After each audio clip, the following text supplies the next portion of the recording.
Hey everyone, this is going to be the third part of my Game of Thrones Season 7 Leaked Scenes video. If you haven't seen Part 1 and 2, please check it out. The link is in the description. So careful for spoilers, and let's get started.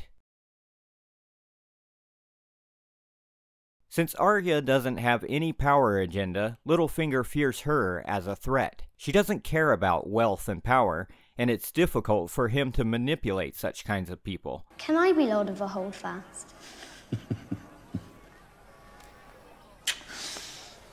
You will marry a High Lord and rule this castle.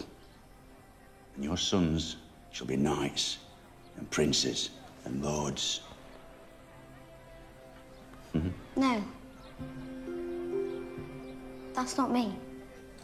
So he uses a letter which he retrieved from the archives to pit Arya against her big sister. There was a letter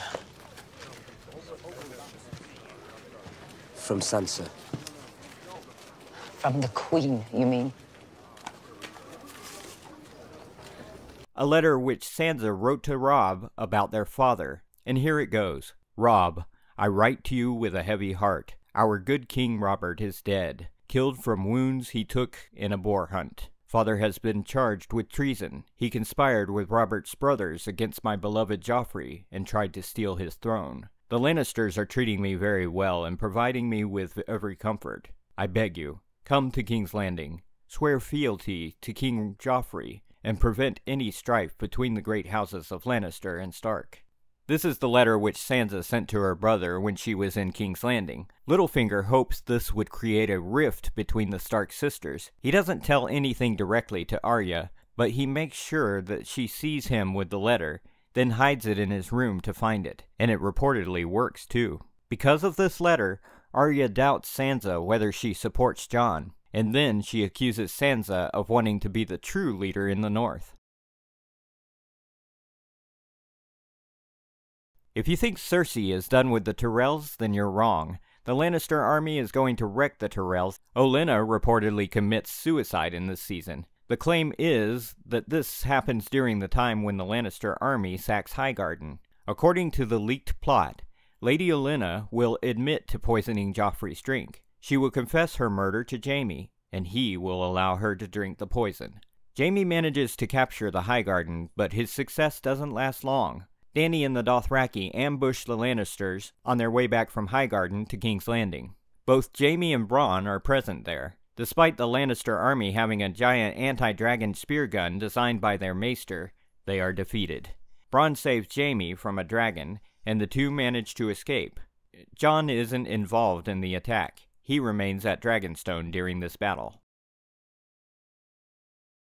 In Episode 6, Jon leads a small force, himself, with the members of the Brotherhood, the Hound, Tormund, Jorah, to capture a White. The team is attacked by the Night King's army, including a White and a polar bear. They are surrounded on an island, on a frozen lake, and they are nearly overcome when Dany and her dragon show up. She flies most of the team back to Eastwatch, but Jon is left behind. He carries on fighting long after the others have escaped the Horde. He is almost killed, but Benjen Stark arrives and sends him off on his horse, while continuing to fight the Horde. Jon watches Benjen being swarmed by undead as he rides half dead to safety. However, the team manages to capture a White amid the chaos. The Night's King also kills one of Dany's dragons during this battle, and he raises the dragon as his mount at the end of Episode 6.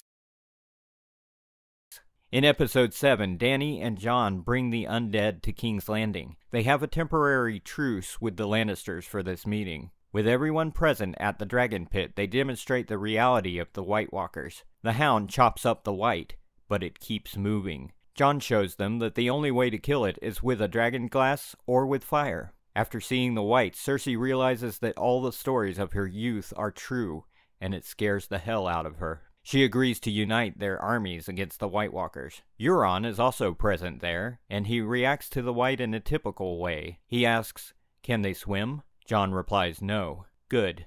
I'm going back to the Pike then," said Euron. Dany and Jon are expecting several thousand of Lannister's soldiers to march north as they go with the Unsullied to the Eastwatch. But at the last moment, Cersei betrays them and doesn't send the troops so that the White Walkers will take care of her enemies. And when she admits to Jaime she was lying, he gets mad and leaves her. He rides north to join the armies. Jaime literally gives up everything. He's no longer wearing the Lannister uniform. He's no longer commanding any army or representing his house. He's now dressed like a sellsword in the manner of Bronn. He looks at the high towers of Red Keep. He looks forward, never looking back, and starts riding north on the King's Road. With the help of Sam, Jorah gets his grayscale cured and reunites with Dany at Dragonstone. There is a scene in which Jon offers Longclaw to Jorah, but he refuses. If you're a bit confused why Jon offers his sword, well, Longclaw is the ancestral Valyrian steel sword of House Mormont, and he is the son of his former Lord Commander, whom Jon respected a lot. At the end of Episode 7, the Night's King attacks the wall with his reanimated dragon, who now breathes blue flames, and the wall falls down, while Jon and Dany are on a boat headed north. The wall coming down at the end of Season 7 is inevitable, and it totally makes sense. So I guess Season 8 will be completely focused on the Great War for the Dawn. So that's it. Let me know your thoughts in the comments below. Thanks for watching. Like and share this video, and don't forget to subscribe.